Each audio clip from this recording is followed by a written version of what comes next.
Fin del mundo.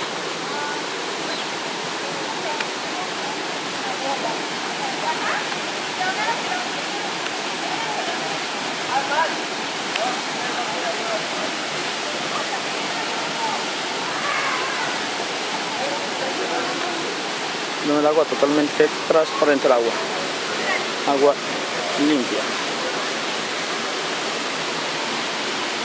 Todos son profundos.